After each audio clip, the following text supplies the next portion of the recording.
Welcome to GNT, your one-stop shop for video gaming news and whatever else we want to talk about. I'm Nick. And I'm Brandon. Today we're going to start off with a very big launch this week, Pokemon Go, which has been very popular. I know a bunch of people that I know personally, and I've seen a lot of people playing it. I had a big launch, and Nintendo's shares actually went up 10% because of Pokemon Go, which is pretty big. I was playing last night after work. I decided, because I saw a Starmie nearby, and during work, and I couldn't leave, obviously, so I wanted to go try to get it. And I didn't get it, but I was driving around town for about an hour, like 1:30 in the morning last night. And there were two gyms nearby, one by the courthouse, and then one behind it at like that church behind it. Okay. So I pull into the parking lot by the courthouse. I'm sitting there at the gym battling, and I look up, and there's a guy at the church. He came out from, like, it was dark. He came out from side, went up, walked in front of it, kind of looked at me, and then went back to the other side. Okay, so I kept playing, wasn't thinking much of it. And then there was the one at the church, and I wasn't close enough, so I pull up a little closer to the church, stop. I'm sitting there battling, and he comes out front again. And he wasn't, like, real shady looking or anything, but it was just weird because it was 1 in the morning. Didn't have your high beams on, did you? I didn't know. All right. Because Pokemon Go gaming could be distracted driving, you know. Yeah. You don't want to mix the two. So I'm playing, and he started walking towards me. I'm like, I'm just going to go. So I went to leave, and he was walking up, and like I said, he didn't look mad or mean, and he just kind of waved. So I stopped, I put my window down a little bit, and he was like, he said something I couldn't, he was like, I was like, what? And he was like, kind of like the guy off the Water Boy. yeah, exactly. All right. So I was like, what is that? He was like, you the paper guy? I was like, no, actually, I was just playing a game on my phone. You have to drive around stuff. And he was like, Pokemon Go? So yeah, it was. He was like, yeah, there's a gym right here. I'm like, yeah, that's what I was doing. He was like, all right, good luck. He left us. Boy, that went from being awkward to even more awkward whenever the creepy guy knows that you're playing Pokemon Go. Yeah, I think he was too. I don't know. But yeah, so that's what Pokemon Go has gotten me into so far, week 1. So.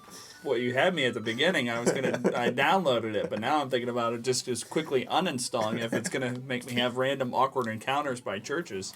Hey, maybe you might make some new friends. You never know. I don't know. Well, I don't know. We'll have to play that one by ear. Yeah. So, yeah, that was pretty good. They just released Final Fantasy VII on Android phones this week. I remember playing Final Fantasy VII when it first came out. Great game. I just don't know if I'm going to spend that much time on my cell phone that I would play it to the point that I did on the console. Even though people do spend that much time on their phones these days, I just don't think I could find myself sitting and playing a game like that for hours on end like I used to play it on the console. Yeah. But I think it'll do well. The price point, I believe, was $16 or around that, which is fair. I mean, it's still a very popular game, and they're doing a remake of it, so I think it should do well. Yeah, that kind of goes back to Pokemon Go. It's a fun game, and it's cool, but I almost consider getting another device just to play, and it drained my battery. Like, I left work, I think I was around 50-60%, and I was about dead by the time I got home. But that's why you have a car charger. Yeah, that's true. For your Pokemon Go adventures. Yeah. But, yeah, it's cool, though. And then Red Dead Redemption, they announced it's going to be on Xbox One for backwards compatibility, which is pretty cool. I'm not sure if I'll play it or not. It's a really good game. Yeah. Rockstar Games always seem to not disappoint, so I remember playing this one for quite a bit. It had good single player and it had good multiplayer. It was a lot of fun to do some of the multiplayer stuff. Yeah. The setting was really good with the Old West theme, and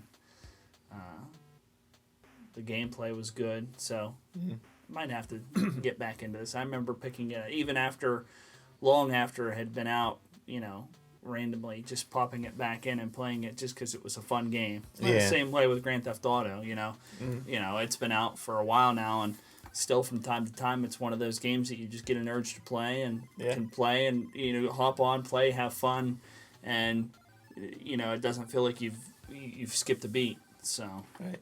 That's a nice thing about the backwards compatibility. It's like you don't have to go get your 360 and hook it up to play the game. And I think I'm trying to think how much it was on to download. It wasn't very much. Was it like $7 or something? So oh well, then that's if you've never played it before, you can pick it up and yeah, that's a pretty good buy right there. Yeah. For Oh, yeah. $7. Microsoft made a subtle change that got picked up a little bit. The Xbox Play Anywhere description. It used to be every new title published from Microsoft Studios will support Xbox Play Anywhere. Now, I didn't get that from the conference. I thought it would only be certain games that they announced that would be on Xbox Play Anywhere. So I wasn't disappointed with this, but they changed it to every new title published from Microsoft Studios that we showed on stage at E3 this year. So people were kind of picking at that because if you read the description before, you would assume every game they make now you'll be able to play Windows 10 or PC or Xbox. But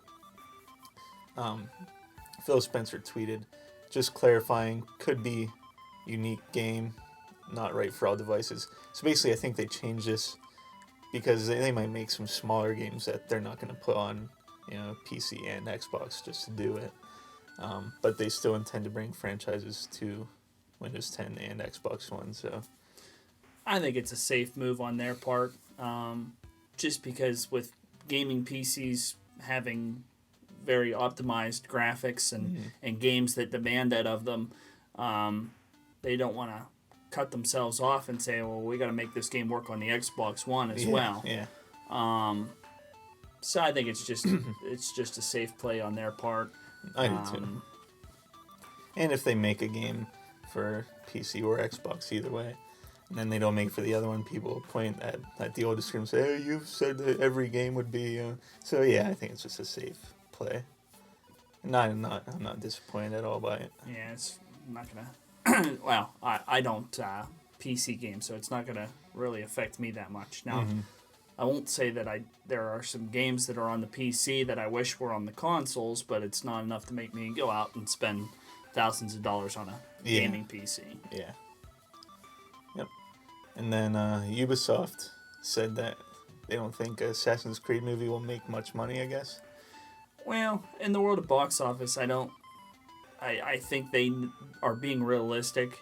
It'll certainly draw a crowd of gamers. Yeah. And it might draw a few in that aren't familiar with the series, but I applaud them for not trying to make it something that it isn't. And I think too many video game movie adaptations try to be something that they aren't. And if they stick to kind of very video game feel to it, almost like you're watching a cutscene or a series of cutscenes streamed together, I think it'll do well. It's not going to, be up there with Marvel movies or Lord of the Rings but let's be realistic. Whenever you set out to make a video game movie, you can't have your expectations set to top level movies or A-list movies. So I do think it will do well. I think having Michael Fassbender was big, having a big name actor like that, and I think it looks good from the trailers and stuff I've seen. So. Oh yeah, I'll definitely be going to see it. Yeah. So. But it's kind of like with the Warcraft movie. It didn't do spectacularly well. I think it did all right. But I think it was more along pleasing the fans. Yes. And I'm sure that they did them justice. I myself didn't see it. I haven't either yet. I'd still like to. Yeah, for as long as we played WoW, I wouldn't mind seeing it. Yeah. Because WoW was very entertaining while we did that, and the movie looked good. It just not playing WoW now, I just really wasn't compelled to go see it. Right. And based on what I heard, it was people that also played WoW. They said that it was cool seeing the places from the game, but the overall movie, just as a movie, it wasn't through the roof. So, but yeah, I'd still like to see it. Along with movies, I just heard that the Lego movie sequel was pushed back to 2019. And I think that'll be all right. I think with the success of the first one, that if you rush to do a sequel, sometimes they can suffer. So with this little bit of a pushback, I think it's probably pretty smart because they want to do it right. They want to do it just as good as they did the first one. So I think that's a good move. Yeah. Oh, that's another movie. I still haven't seen the first one. You haven't seen the first Lego movie? No. How do you sleep at night? Which I've been since it came out. Like every once in a while, I'm like, I need to see that. I need to go get it or put it on my Netflix list, and I never do. I keep forgetting. But I'm semi-disappointed right now. That is a great movie with various references of a number of different movies and Lego sets, and yeah, wow. And you haven't seen it? I haven't seen it. Wow. Do you have it? I do. I thought you did. But you can't borrow it. Oh. It's my precious. Oh, dude. No, I'm joking. I'll let you borrow it.